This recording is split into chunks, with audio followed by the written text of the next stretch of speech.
Olá, pessoal. Boa noite a todos. Estamos aqui para mais um webinário aqui da AgroMove, em parceria aqui com o Pasto Online, Felipe Moura. E vamos bater um papo hoje muito legal aí. Dois assuntos tops, né? Como é que a oferta pode afetar os nossos cenários aí para frente, o aumento de oferta, os ciclos pecuários, que muita gente tem curiosidade. E o segundo é o desafio do ajuste de carga aí com o Felipe Moura, que é especialista em pastagem, formado na Exalc, com mestrado em manejo de pasto. Felipe, dá um oi para a turma aí. Fala, pessoal, boa noite. Conta legal aí o teu convite. Estou bem feliz a gente poder dividir um pouco que a gente sabe, né? Principalmente vindo através do nosso dia a dia. E eu acho que o que eu vou abordar tem tudo a ver com o que você faz, né? Quer dizer, como é que a gente organiza todo esse cenário, né? Do lado econômico e também do lado produtivo. Acho que é bem legal o tema. Eu falo para o pessoal, sem produção a gente não tem o que vender. E se vender mal, não adianta produzir. Então, tem que fazer os dois. É isso aí, pular na árvore, saltar de galho em galho e se virar que o mercado... Ainda mais nesse cenário que a gente anda vivendo, né, Alberto, cara, os valores de entrada e de saída das margens. Eu já fiz uma série de simulações na fazenda. Se você não for cirúrgico, não dá retorno. Então, eu acho que quem tiver aí vai poder extrair um pouco da essência do negócio, dá para mudar um pouco mais o sistema produtivo aí com boas dicas. Está cada vez mais difícil projetar cenário com esse mundo, esse país, né? E assim, o desafio é grande, mas ao mesmo tempo que o mercado oscila, eu falo para as pessoas, se você está nervoso, é porque você não está sabendo olhar o mercado. Se você está sorrindo, é porque você olhou o mercado direito e está botando para dentro da fazenda o lucro que o mercado te ofereceu com essas oscilações, né? Não, com certeza, e é isso que falta muito, né? Esse tipo de informação. Uma coisa é você planejar dentro ali do escritório, planilha, aí você vai lá para o campo, mas invariavelmente quando você faz um planejamento legal, cara, a tua reta de valores, principalmente de insumo, normalmente você sabe, né? Ou acha que sabe, mas pelo menos tem uma reta. Agora, o que vai acontecer para frente com relação à venda é sempre mais complicado, né? Então, acho que esse é o pulo do gato do negócio. Isso mesmo, e assim, o modo de planejamento também é muito interessante, né? Esses dias mesmo eu estava com planejamento do cliente e ele estava com uma compra de adubo, o adubo subiu muito esses dias, né? E aí a gente fez a conta reversa, quanto que ele precisava vender a soja dele para que aquele adubo viesse para a mesma relação que a gente estava trabalhando, as melhores relações dos últimos anos. E ele tinha que vender a $38. Aí eu puxei o histórico, $38 da safra, com $1,06, você só teve uma vez em 15 anos. Aí ele falou, meu Deus, não vou comprar. Eu falei, vamos esperar uma... Então, exatamente. Então, eu vejo muito que o pessoal tem que cada vez mais ficar habituado a usar aquilo que há muitos anos a gente já lê, é divulgado. A Exalc sempre fez isso, alguns periódicos sempre fez isso, que são as tais relações de troca. E às vezes a gente esquece um pouco isso, e isso baliza bastante as nossas ações, pelo menos um pouco, né? Pô, será que isso aqui está dentro daquilo que eu faria? Se não tivesse histórico de relação de troca, fica complicado, né? Legal. Então, vamos lá. Eu vou fazer uma apresentação, né, primeiro aqui, uns 15, 20 minutos, para a gente dar uma olhada em ciclo pecuário, como é que a gente pode olhar isso de forma mais inteligente. Depois vai ser vamos fazer eu e o Felipe, vamos fazer um bate-papo aqui também, bem legal, sobre manejo de pasto, e ele vai trazer aí diversas informações aqui para a gente poder pensar como é que a gente maximiza esses dois pontos aí. E enquanto o pessoal estiver assistindo a sua palestra, já fica com um recadinho de que quem ficar até o final desse webinário, nós preparamos, eu e o Alberto, aí um presente para você que está aí. Vai ficar, mas para quem ficar até o final da live, nós vamos passar um negócio que eu acho que vai poder ajudar muito você no sistema produtivo. Uma ideia que a gente teve, eu já tinha feito isso antes, funcionou, eu tenho certeza que com o Alberto vai funcionar tão bem quanto. Se você... Fica até o final da live que que a notícia é boa. Então, tá avisado aí, hein, gente. Quem ficar até o final tem uma surpresa aí legal para vocês. Bem lembrado, Felipe. Tá aqui guardadinha para a gente levantar no final das lives. Fique aí. Deixa eu botar minha apresentação. Bota lá.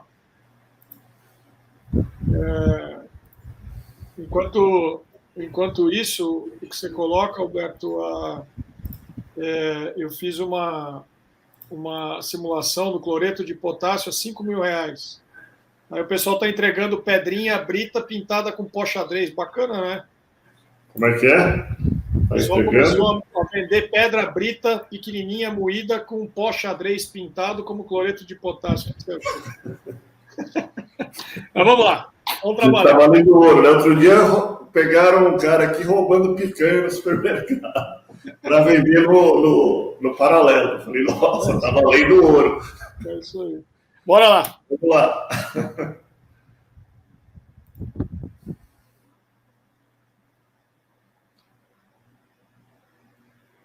Deixa eu só botar aqui. Bom, pessoal, então o risco do ciclo de maior oferta de animais, né? Tá todo mundo aí falando de mudança de ciclo pecuário.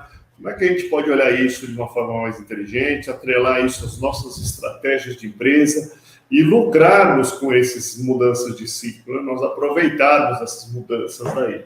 Então, vamos lá começar aqui. Então, falando sobre ciclo, gente, o conceito mais amplo de ciclo, e a gente vê isso economicamente, não existe só o ciclo pecuário, o conceito de ciclo está aplicado a várias disciplinas, né?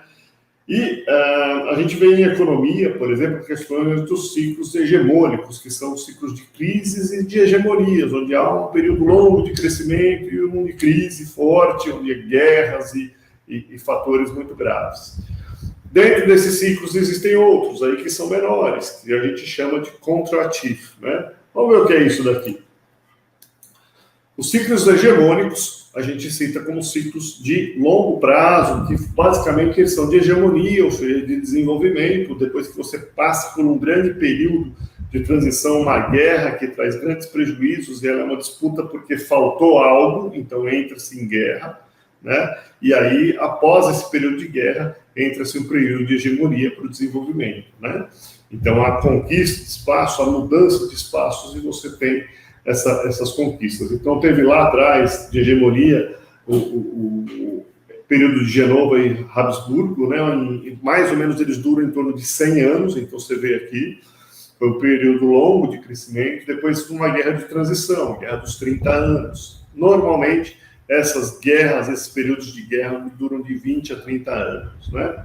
Depois, outro período de hegemonia, onde a Holanda conquista o seu espaço, começa a virar ter um grande crescimento e se destacar como crescimento global, dura mais ou menos 100 anos o período onde ela conquista isso e se destaca. Depois nós vamos aí para uma nova guerra de transição, as guerras napoleônicas, onde houve conquistas do mar e várias coisas, né? E você tem aí mais 100 anos de guerras, né? Depois, um período de hegemonia, onde o Reino Unido se destaca e conquista do mar e tudo mais, e conquista diversos territórios, um novo território para disputa, mais 100 anos de hegemonia, né? Nova guerra de transição, as guerras mundiais, aí, mais 20, 30 anos de guerra aí, e depois veio os Estados Unidos, né, com as conquistas aí grandes, se destacou com força, com economia, e mais aí estamos no período em que os Estados Unidos é a grande hegemonia do momento, né? Dentro desses ciclos, você tem ciclos de recuperação, de expansão, de esgotamento e uma crise. E a crise muitas vezes é um preço que despenca ou algo assim, você tem um momento de estresse no mercado. Então você tem aí períodos econômicos que transitam entre esses 4 momentos aqui, né? Então a gente aí provavelmente estamos mais próximo do período de crise, onde estamos tendo diversos problemas econômicos, possivelmente a transição disso, vamos passar por um período de recuperação de maior tempo e depois para os outros períodos, né? E a gente pode aplicar esses conceitos também, né? Eu pego aqui o ciclo pecuário, que muitas pessoas olham ele, e basicamente o ciclo pecuário, quem não conhece, é nada mais do que um ciclo onde você abate mais vacas. Isso aqui é o percentual de vacas abatidas do rebanho total, então vacas e novilhas. E quando você abate muita vaca, falta bezerro. Quando falta bezerro, você começa então a ter uma elevação do preço do bezerro e naturalmente aí você tem então a cria, passa a ser um processo interessante, a retenção de vacas. Nessa retenção de vacas começa a se produzir mais bezerros, que vai gerar uma nova oferta de bezerro e o ciclo recomeça, né? Com queda do preço do bezerro, você começa a ter um novo ciclo, que é matar-se novas vacas, mais vacas naturalmente. Então você vê que esse ciclo, eles são, de uma certa forma, eles são longos, né? Você tem aqui um período, olha, de 2011, mais ou menos, onde isso atingiu um fundo, depois veio dar um pico em 2014, depois você tem novamente aqui em 2016, depois outro pico de abates aqui em 2019, mais ou menos 2018, 2019, e assim vai o ciclo pecuário, e isso traz transições de oferta no mercado devido a esses ciclos, né? Então, quando você tem aqui uma baixa, uma redução forte no abate de vacas, você está tirando abate de vacas, e isso reduz a oferta de carne ao mercado, porque as vacas também fazem parte da composição de carne do mercado. E o aumento da oferta de bezerros, né? Então você tem aí, quando você retém muita vaca, começa naturalmente a vir um novo ciclo de bezerros chegando, porque você está produzindo, né? Você segurou vaca para produzir bezerros. E ao mesmo tempo, na outra ponta, você tem alto abate de vacas. O alto abate de vacas gera uma oferta maior de carne no mercado. Esse maior volume de carne no mercado vai gerar então uma pressão em preços de carne, provavelmente, porque você tem mais oferta, e naturalmente, quando você já está matando muita vaca, você vai ter uma redução na oferta de bezerros. Então isso é uma transição, giram anos, é conhecido na pecuária como ciclos pecuários, e se você pegar outras culturas, sempre você vai possivelmente encontrar alguns tipos de ciclo, né? A própria agricultura faz dos ciclos climáticos, né? Então mais ou menos a cada 5 anos você vai ter um problema de clima, um problema mais sério, que vai gerar uma perda maior de lavouras, né? E isso vai transitando aí conforme os ciclos climáticos. E provavelmente você encontra isso em ciclos menores, né? Nós vemos aqui os próprios ciclos da vaca tá girando entre a safra e entre safra. Então esses picos aqui menores são safras entre safras. E assim por diante, né? E os movimentos de preços também giram esse movimento ao redor disso. Aqui, então, eu fiz aqui, olha, a variação da oferta de carne, né? Então, um ano sobre o outro, quanto que varia. Então, quando essa curva daqui, ela começa a decrescer, que nós estamos reduzindo o volume de carne. Provavelmente, nós estamos retendo vacas. E olha aqui como ele engata, né? Se a gente botar aquele ciclo pecuário aqui, olha aqui como ele engata certinho com o ciclo pecuário. Então, o volume de oferta ao mercado, ele é alto quando nós estamos matando muita vaca. Ele é baixo quando a gente está matando, segurando, retendo muita vaca, né? Então, isso ocorre e a gente olha aqui para os próximos anos, a gente já começa a ver o quê? A repetição do fundo, né? Então, nós estamos começando a transitar para um fluxo de maior oferta de carne nos próximos anos aí. E isso vai afetar o volume de bezerros, vai afetar todo esse movimento de preços. Quando a gente traz aqui duas outras situações, né? Nós temos aqui em azul o preço do bezerro, da arroba do bezerro, né? Que a gente pode ver aqui, e em verde o preço da arroba do boi.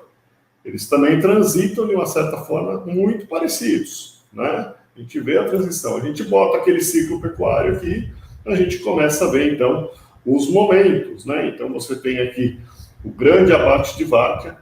Logo na sequência, os bezerros subiram, né? Quando você começa a transitar aqui começa a chegar perto desse pico, onde você está batendo muita vaca, você vê que o preço do bezerro já está subindo. Até que ele chega num momento muito alto, né? E você já está retendo muita vaca, então ele para de subir. No boi é a mesma coisa, ele chega aqui próximo aos seus picos de preço. E depois, quando você começa a ofertar mais vaca, né? Ou já tem muito bezerro, o bezerro começa a cair, o ciclo de vacas, e aqui começa a ter as quedas do bezerro. O interessante nisso é que a gente começa a observar, então, e a gente começa a ver o quê? Um momento de expansão, lembre-se do ciclo de contrativo, um momento de esgotamento, onde o mercado se estabiliza e a gente começa a não ter mais a grande alta, veio daqui para cá. Ó. O grande pico foi aqui. Aqui estressou o mercado. Está muito alto, tem pouca oferta. Então o mercado estressa. Um momento de crise, onde os preços caem. E, novamente, nós começamos com um período lento, que é a recuperação, até atingirmos um novo momento de expansão mais forte. Né? Então, a gente deve o quê? Olhar esses cenários com uma forma de ação. Né? O que eu posso fazer no momento de expansão? Que atitudes eu devo tomar no momento de expansão? Que atitudes eu devo tomar no momento de esgotamento? Né? Então, eu peguei um momento aqui mais específico, né? Abrir esse momento. Como a gente deveria agir nesses momentos? Né? Então, se eu sei que esse momento daqui estamos chegando próximo ao momento de expansão, eu devo o quê? Investir. Aqui é o meu momento de bons investimentos. Aqui é onde eu tenho relativamente um baixo risco, né? Ele está em expansão, esse mercado vai explodir. Então, se eu investir no começo desse ciclo, eu vou capturar uma boa parte do dinheiro do mercado, né? Agora, repare que isso é dentado. Não é uma coisa reta. Ele tem quedas, de repente. Mesmo aqui, olha, nessa expansão também, ó, quedas. Então, a gente tem como aproveitar ciclos menores dentro desses ciclos maiores, certo? Depois a gente tem aqui o esgotamento. E aí? Está chegando no pico. No ano passado, né? A gente viu aí esse ano daqui, nós vimos aqui momentos mais de menos volatilidade, menos oscilação dos preços. Se a gente pegar isso, o que a gente deve fazer? A gente deve começar a olhar esse mercado, não é a hora de sair arrojado investindo. Agora eu tenho que ser um pouco mais conservador. Eu tenho que olhar alto risco. Esse mercado pode cair a qualquer momento, pode ter uma surpresa. O mercado está estressado com o baixo volume de oferta. O mercado está pagando caro por esses produtos. Então, o mercado está estressado. O que eu posso fazer para eu aproveitar esse momento ou não correr tanto risco? Então, eu tenho que usar ferramentas de gestão. Que ferramentas eu posso usar? Como eu posso me proteger? A gente tem que prestar atenção nisso. Muita gente não presta atenção e, de repente, toma uma invertida, como que nós tomamos alguns dias atrás aí. E aí, porque estava achando que o boi ia a R$400, ou sei lá, eu ouvi de tudo esse ano. Mas o mercado não foi, o mercado estava estressado e tinha vários pontos alertando sobre isso e a gente não presta atenção. Né? Dentro das nossas plataformas, a gente está alertando isso. E as pessoas não viram. E aí estavam invertidas. Então, aqui, olha, quem estava aqui, expansão, olha a invertida que deu. Nada, foi uma boa queda. Né? Depois o mercado não voltou mais a esse ponto. Então, demorou para ficar e depois começou a queda mesmo. Onde ele veio aqui, o mercado, se a gente observar aqui o mercado do boi, olha, a gente vê aqui uma queda onde bateu 2017. 2017 veio acompanhado de outros fatores, que foi a crise da carne fraca e depois toda a crise junto aí que envolveu os frigoríficos na produção e tudo mais, e isso tudo impactou o mercado. Então, com um momento de super oferta. Então, a paulada fica maior ainda, né? Se tomar uma paulada no mercado de baixa oferta, de super oferta, é diferente. Retira um comprador seu no momento de alta oferta, você vai ver o que acontece. Se retirar ele, como a China saiu ainda no momento de baixa oferta, você também sente. Então, é importante a gente prestar atenção nesses pontos. Depois vem a crise. Na crise, muita gente não se alerta que o momento de crise está chegando e investe lá no momento de esgotamento. Faz um grande investimento, aí pega a crise. Compra um monte de produtos caros e pega um momento de crise e acaba o quê? Tendo um prejuízo no ano seguinte significativo, se decepciona com a atividade e não volta. E isso aqui, gente, não tem nada a ver com produzir mais ou produzir menos. Isso é mercado. Você não está prestando atenção no mercado, está fazendo investimento na hora errada, porque está acreditando que vai ser sempre ouro, o preço do boi vai subir sempre. E não é assim. Existem formas de fazer gestão que a gente consegue proteger esse mercado, tomar as atitudes na hora certa. E aí sim, depois da crise, a gente deve voltar a investir. Aqui você tem menos risco. Aqui o efeito da produtividade é muito importante. Né? A partir desse momento aqui, quando você pega os dois e produzir, normalmente o preço do boi vai começar a subir devagarinho, o preço do bezerro também, e você aumentar a sua produtividade, você tem um grande ganho aí, que é produzir mais e vender provavelmente no ano seguinte um pouco mais caro. Então você tem dois efeitos aqui muito importantes que as pessoas não prestam atenção, não sabem olhar, não sabem identificar e fazem as ações no momento errado, tomando grandes prejuízos, né? Então é muito importante a gente olhar isso. Vamos dar uma olhadinha, só para a gente dar uma olhada na questão de oferta e demanda, né? O que está acontecendo hoje, né? Então, como é que vai ser 2022, né? A gente começa a olhar aqui a oferta global de carne, né? E a gente vê que, olha aqui o momento 1, 2020, a produção de carne caiu e agora ela começa a se recuperar no mundo, mas ainda não chegou no seu pico. O seu pico foi em 2019 aqui, e aí teve aquela queda e o preço da carne subiu. Né? Então, todo mundo consumindo carne porque estava barato, de repente o preço da carne começa a sumir do mercado e o preço sobe. E olha aqui a demanda, a mesma coisa, né? Começou a cair um pouquinho, mas caiu bem menos do que a oferta. Então você tem um espaço aqui que a demanda gostou daquele produto e quer consumir. Mas ele está ficando caro e eu não posso pagar mais por ele. Você tem as exportações que vieram crescentes, aqui elas deram uma arrefecida, então as exportações. E você tem a importação, que quer ou não, ela teve um crescimentozinho ano a ano, o que é muito bom e não é normal, né? Normalmente em anos de crise você tem um decréscimo nas importações e um decréscimo no volume exportado. Esse ano nós tivemos aqui um pequeno decréscimo e já voltou a subir. E a importação tem se mantido forte. Então a gente pode esperar, vamos ter mais oferta, a demanda possivelmente, os preços caem, a demanda volta a se recuperar, importando mais e comprando, e nós vamos ter mais produto para exportar, porque vai ter um excedente. Quando a gente olha os principais países exportadores, a gente começa a olhar Brasil, vai ter excedente para exportação, a demanda no Brasil não cresce tanto, né? Cresce pouco. E aí nós temos um grande excedente, olha o quanto cresceu as exportações brasileiras nos últimos anos. Nós temos Índia, que também volta a produzir, né? E Índia vai exportar mais, então vamos ter um excedente da Índia, mas ela não é uma grande consumidora de carne, né?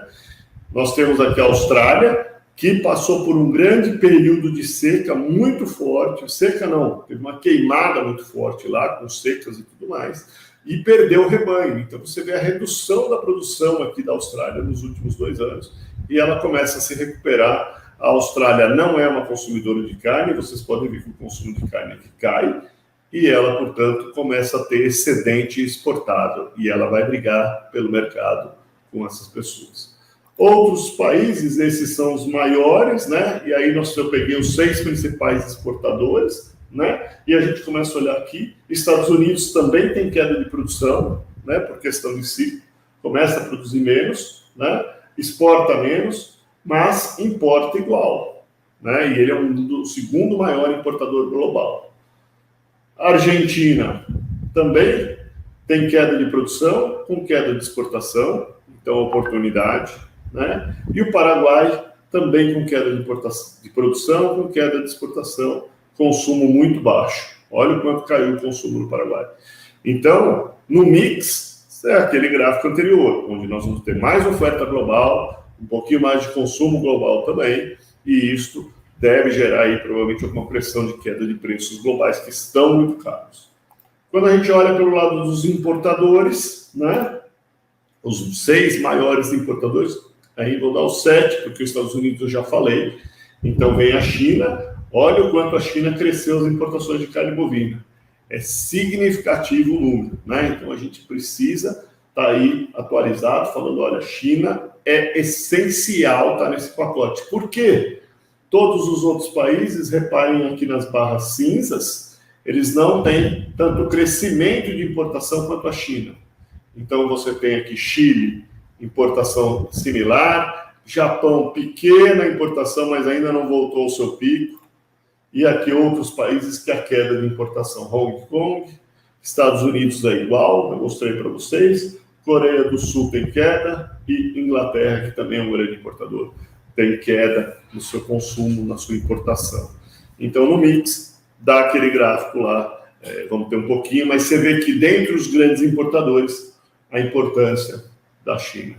sem China, ficar fora da China, nós não vamos nos beneficiar desta importação. E o volume que ela importa do Brasil, o Brasil é um dos grandes exportadores, que eu mostrei para vocês também ali. Então, vai ter que casar esses dois, tem que se juntar para poder ter um equilíbrio aí do mercado. Então, provavelmente vai abrir e o mercado vai se acertar, mas, neste momento, temos aí uma dificuldade. E, combinado isso, que a China volta a produzir suínos. Os últimos 2 anos, essa grande importação de carne teve atrelado à questão da febre suína, né? Onde eles precisaram de outras carnes e demandaram, dentre elas, a carne bovina, que não é a mais consumida lá. Então, agora eles voltam a produzir carne suína com força, num outro sistema muito mais produtivo, de reações muito mais rápidas, que são, ele é um sistema mais intensivo, e isso faz com que ele demande menos outras carnes, porque a principal carne consumida na China é a carne suína. A carne bovina é filé mignon, é top para o pessoal rico, tá certo? Então, quais ferramentas nós devemos usar, né, para esse negócio, né? O que a gente pode usar? As ferramentas de gestão e a gente deve olhar aqui que nós saímos de um momento de expansão, né? Que ferramentas a gente deveria ter usado aqui? No momento de expansão, a gente deve, então, proteger o que? A reposição, tomar estratégias de proteção de reposição, né? Porque nós estamos no momento de expansão e quem compra aqui lucra muito aqui. E nós estamos saindo do momento de esgotamento. Reparem que essa linha verde, o boi não teve reação quase esse ano, subiu aqui e parou. Foi o maior preço? Foi, mas não foi a alta desse ano. Foi bem menor. Então, nós estamos praticamente no mercado esgotado. Possivelmente, dado o ciclo de oferta que eu mostrei para vocês, nós vamos entrar, então, no momento de crise. E o que eu preciso fazer no momento de crise? Né? O que eu posso fazer? No momento de crise, provavelmente os preços caem. E as quedas dos últimos 2 ciclos, a queda entre o pico de preço que ocorreu, no ciclo, dentro do ciclo, foi ao redor de 20% até 30% de queda. Se vocês pegarem o preço do boi aqui, o boi era R$320, ele caiu para 257 aqui. 20% de queda. Mas ainda não estamos na oferta. Isso aqui foi só retirar a demanda no momento desse. O momento de oferta vai vir um pouquinho mais para frente. Esse ciclo vai chegar um pouquinho mais para frente, provavelmente a partir de maio aí começa a chegar. E aí nós podemos ter repiques aqui por volta disso. Mas ao redor de 20% a 30%.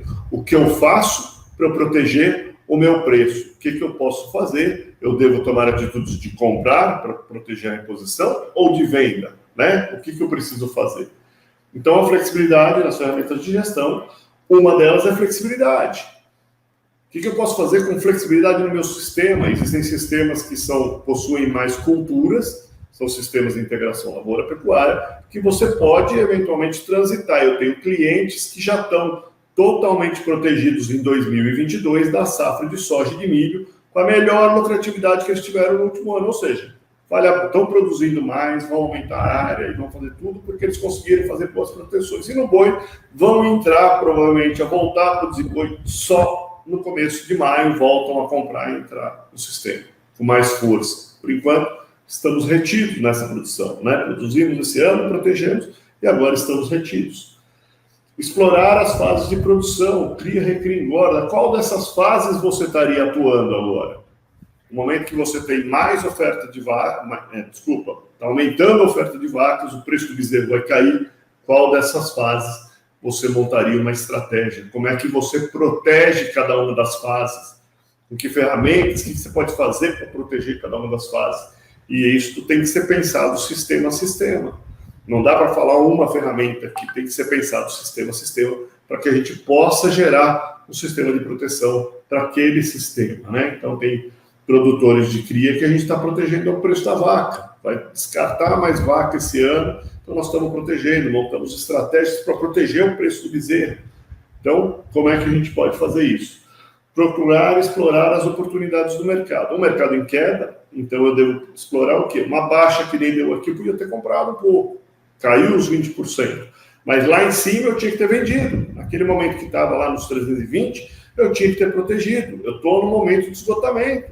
E eu não fiz, porque eu achei que ia mais. Então, você não olhou as oportunidades que estavam aparecendo no mercado e você acabou apanhando com isso. E, finalmente, as ferramentas de opção. Nós temos que ser bons gestores. Existem ferramentas internas, a Agromove está montando algumas ferramentas que podem ajudar muito na gestão de margem da operação. Margem fora da porteira. Como é que eu mantenho minha margem fora da porteira? Como é que eu compro ou monto estratégias para manter a operação, as relações de troca que eu e o Felipe comentamos aqui com vocês, né? Para a gente manter essas estratégias. Mercado futuro, excelente ferramenta, com opções, conjugado para você trabalhar isso. Mercado a termo, depende do momento de mercado, qual desses momentos você está, você vai usar alguma delas. Podem ou não oferecer oportunidades, e você tem que estar alerta, tem que saber usar para utilizá-las. Ferramentas de gestão de volatilidade de mercado, a gente faz, vocês estão convidados para o cenário pecuária de grãos, a gente faz a cada 15 dias, e é aberto aí as primeiras 4 sessões para qualquer pessoa que queira começar, basta se inscrever, a gente envia sempre aqui para vocês. E é uma ferramenta excelente, onde a gente comenta a cada 15 dias. Por que a cada 15 dias, gente? Porque em 15 dias o mercado, normalmente as grandes oscilações de mercado ocorrem em 60 dias. Se você não estiver revendo esse cenário em 15 dias, você perde a oscilação. Se você não estiver revendo diariamente para perceber que está no fundo e fazer a operação, você perde a operação. Contratos de proteção de venda. Né? Como é que eu me protejo nas vendas? Então, eu posso montar contratos junto à indústria, junto a outros, para me proteger. Reparem aqui, olha, dentro do nosso Telegram que a gente mostra, aqui nós falamos para o pessoal, olha, teve toda a queda. Eu falei, olha, gente, aqui nós temos uma oportunidade de proteger a reposição. Isso aqui está barato. Nós viemos avisando nesses últimos. Então, quem comprou aqui se beneficiou. Aqui foi dia 3 de novembro, olha aqui, e no dia 10 de novembro, nós já estávamos avisando as pessoas, olha, para elas estarem fazendo já a venda dos contratos. Quem comprou sobe as estratégias de stop e vai realizando venda, vai mudando a operação, porque o mercado subiu em 10 dias, subiu aqui de 270 para 300 reais o mercado futuro do boi. São 30 reais. Quem comprou esse boi 10 dias antes, botou 30 reais no caixa para comprar sua reposição. É um bom negócio? É uma boa oportunidade? Se você está alerta, você pode fazer oportunidades. Né? Então, a gente dá as dicas. Você tem que tomar ação para fazer. Tem que virar um bom gestor, aprender a usar as ferramentas para fazer isso. Então, isso faz parte de fazer boa gestão, faz parte de acompanhar o mercado. Então, muito obrigado, gente.